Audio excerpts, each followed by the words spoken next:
31 మంది సభ్యులతో joint parliamentary committee ఏర్పాటు చేసింది కేంద్రం. 129 రాజ్యాంగ సవరణ బిల్లు, కేంద్ర పాలిత ప్రాంతాల చట్ట సవరణ బిల్లుపై జేపీసీ ఏర్పాటు చేసింది. జేపీసీలో 21 మంది లోక్సభ సభ్యులు, 10 మంది రాజ్యసభ సభ్యులు ఉండబోతున్నారు. సంప్రదింపులు, అధ్యయనం కోసం జేపీసీకి 3 నెలల కాల పరిమితి విధించింది కేంద్రం. 48 గంటల్లో జేపీసీ కూర్పును నిర్ధారించే బాధ్యతను లోక్సభ స్పీకర్ ఓం బిర్లాకు అప్పగించారు. దీంతో కమిటీలో ఉండేటువంటి సభ్యుల పేర్లను సూచించాలని రాజకీయ పక్షాలను కోరింది స్పీకర్ కార్యాలయం. బిల్లులపై విస్తృత సంప్రదింపులు జరపనుంది జాయింట్ పార్లమెంటరీ కమిటీ. అన్ని రాష్ట్రాల అసెంబ్లీ స్పీకర్లను కూడా సంప్రదించాలని భావిస్తోంది బీజేపీ. పలు పార్టీల ఎంపీలు, న్యాయ నిపుణులు, మేధావులు, మాజీ న్యాయమూర్తులు, రాజ్యాంగ నిపుణులతో పాటు ప్రజల నుంచి కూడా ఈ కమిటీ నేరుగా అభిప్రాయాలు స్వీకరించనుంది.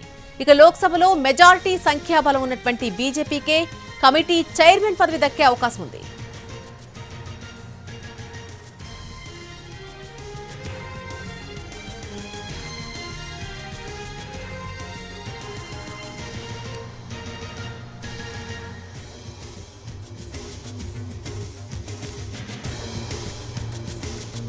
ముప్పై ఒక్క మంది సభ్యులతో జాయింట్ పార్లమెంటరీ కమిటీ ఏర్పాటు చేసింది కేంద్రం. 129 రాజ్యాంగ సవరణ బిల్లు, కేంద్ర పాలిత ప్రాంతాల చట్ట సవరణ బిల్లుపై జేపీసీ ఏర్పాటు చేసింది. జేపీసీలో 21 మంది లోక్సభ సభ్యులు, 10 మంది రాజ్యసభ సభ్యులు ఉండబోతున్నారు. సంప్రదింపులు అలాగే అధ్యయనం కోసం జేపీసీకి 3 నెలల పాటు కాల పరిమితి విధించింది కేంద్రం. 48 గంటల్లో జేపీసీ కూర్పును నిర్ధారించే బాధ్యతను లోక్సభ స్పీకర్ ఓం బిర్లాకు అప్పగించారు. దీంతో కమిటీలో ఉండేటువంటి ఆ సభ్యుల పేర్లను సూచించాలని రాజకీయ పక్షాలను కోరింది స్పీకర్ కార్యాలయం.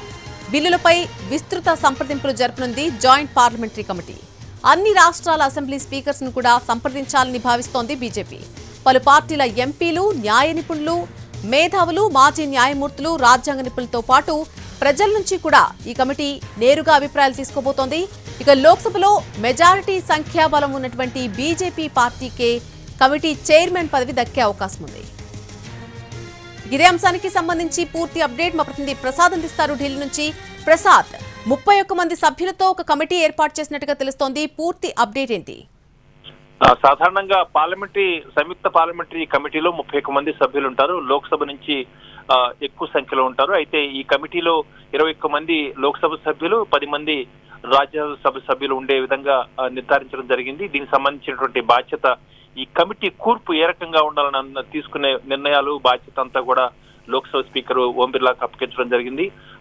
ఈ శుక్రవారం, అంటే వచ్చే శుక్రవారంలోగా ఈ శీతాకాల సమావేశాలు ముగియనున్నందున ఈ 2 రోజులు ఉన్నాయి, అంటే రేపు కానీ ఎల్లుండి కానీ ఏదో రకంగా దీనికి సంబంధించినటువంటి కూర్పును నిర్ణయించడం, దానికి సంబంధించినటువంటి ప్రకటించడం జరగాలి. ఎందుకంటే ఈ శీతాకాల సమావేశాల్లోగా గనక కమిటీని, సంయుక్త పార్లమెంటరీ కమిటీని వేయకపోతే, నియామకం చేయకపోతే ఈ బిల్లులు వృధా అయిపోతాయి. కాబట్టి మరలా వచ్చే పార్లమెంట్ సమావేశాల్లో తిరిగి మరలా ఈ బిల్లులను ప్రవేశపెట్టాల్సి ఉంటుంది. కాబట్టి ఈ సమావేశాలు ముగిసేలోగానే, శుక్రవారంలోగానే కమిటీని నిర్ణయించాలి, కమిటీ కూర్పు నిర్ధారించాలి, కాల పరిమితి, విధి విధానాలు వీటన్నిటిని కూడా నిర్ధారిస్తూ కమిటీ లోక్సభ స్పీకర్ కార్యాలయం దీనికి సంబంధించి ఒక ప్రకటన కూడా చేయబోతుంది.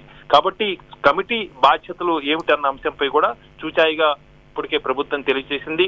మేధావులు, అదేవిధంగా న్యాయ కోవిదులు, మాజీ న్యాయమూర్తులు, అదేవిధంగా ఎలక్షన్ కమిషన్ మాజీ కమిటీ సభ్యులు కూడా. కారణం ఏంటంటే ఇంత దేశవ్యాప్తంగా సమాంతరంగా అన్ని రాష్ట్రాల్లో లోక్సభకు ఎన్నికలు నిర్వహించడం అనేది పెద్ద బృహత్తరమైనటువంటి బాధ్యతలు. ఈ బాధ్యతల్లో ఉన్నటువంటి లాభ నష్టాలు, కష్ట నష్టాలు ఇవన్నీ కూడా కమిటీ సభ్యులుగా వాళ్ళకి అనుభవం ఉంది. కాబట్టి వారి నుంచి కూడా సమాచారాన్ని సేకరించి ఏ రకంగా దీన్ని అమలు చేసేందుకు అవకాశం ఉందన్న అంశాన్ని, వాళ్ళ అభిప్రాయాలను కూడా పరిగణలో తీసుకోవడం కోసం కమిటీ, సంయుక్త పార్లమెంటరీ కమిటీ వారిని కూడా సంప్రదిస్తుంది. ఆ రకంగా ఒక పెద్ద కసరత్తు చేయాల్సి ఉంటుంది ఈ కమిటీ.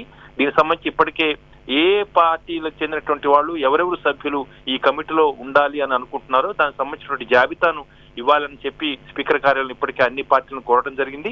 అయితే ఆయా పార్టీలకు ఉన్నటువంటి ఎంపీల సంఖ్యాబలాన్ని బట్టి ఎవరెవరు ఏ పార్టీకి ఎంతమంది ఈ సభ్యులుగా ఉండేందుకు అవకాశం ఉందన్న అంశాన్ని కూడా స్పీకర్ కార్యాలయం నిర్ధారిస్తుంది. ఆ మేరకు పార్టీలు సూచించే సభ్యుల పేర్లతో ఒక కమిటీని కూర్పు చేసి ఆ మేరకు దాన్ని అధికారికంగా స్పీకరు లోక్సభలోనే సభాముఖంగానే దాన్ని ప్రకటించేందుకు అవకాశం ఉంది. ఈ రకంగా పెద్ద ఎత్తున ఈ సంప్రదింపుల ప్రక్రియ కొనసాగించేందుకు ప్రభుత్వం ఈ బాధ్యతలు కమిటీకి ఇచ్చేందుకు ప్రయత్నం చేస్తుంది. ఈ పార్లమెంటు ఉభయ సభలు గనక మద్దతు లభిస్తే తిరిగి రాష్ట్రాలు కూడా ఆ బిల్లులను సమర్థిస్తూ ఆమోదించాల్సి ఉంటుంది. ఇదొక ప్రక్రియ కూడా. కాబట్టి ఇలా వివిధ పార్టీలను సంప్రదిస్తుంది, మేధావుల్ని, న్యాయ కోవిధులను, మాజీ న్యాయమూర్తులను, ఎలక్షన్ కమిషన్లో పనిచేసినటువంటి సభ్యులను, నేరుగా ప్రజలను కూడా వారి అభిప్రాయాలను కూడా తీసుకునేందుకు కూడా ప్రభుత్వం ఒక వ్యవస్థను ఏర్పాటు చేసే అవకాశం ఉంది. సంయుక్త పార్లమెంటరీ కమిటీ కూడా దీనికి ఒక వ్యవస్థను రూపొందించి నేరుగా పబ్లిక్ నుంచి కూడా వారి అభిప్రాయాలు కూడా పరిగణలోకి తీసుకొని ఆ మేరకు సమగ్రంగా ఈ బిల్లులకు ఒక రూపం ఇచ్చి ఆ తర్వాత బహుశా ఈ 3 నెలల కాల పరిమితి విధించింది కాబట్టి బహుశా వచ్చే పార్లమెంటు బడ్జెట్ సమావేశాల్లో అంటే 2వ విడత బడ్జెట్ 2 విడతలుగా జరుగుతుంది బడ్జెట్ సమావేశాలు. కాబట్టి 2వ విడత బడ్జెట్ సమావేశాల్లో ఈ బిల్లును ప్రవేశపెట్టడం, దీనిపై చర్చను ప్రారంభించేందుకు ఎక్కువగా అవకాశాలు ఉన్నట్టుగా ప్రభుత్వ వర్గాలు చెబుతున్నాయి. త్వరితగతిన పార్టీలను ఒప్పించటం, ప్రజల నుంచి అభిప్రాయాలు తీసుకోవటం, అనేకటువంటి స్టేక్ హోల్డర్స్ ను కూడా అభిప్రాయాలు తీసుకోవటం, ఈ బిల్లుకు కూర్పునివ్వటం ఇచ్చే బాధ్యత సంయుక్త పార్లమెంటరీ కమిటీకి అప్పగించబోతుంది. ఈ విషయాన్ని త్వరితగతిన పూర్తి చేయాలని ప్రభుత్వం కూడా పెద్ద సంకల్పంతో ఉంది. Right Prasad, thanks for the update.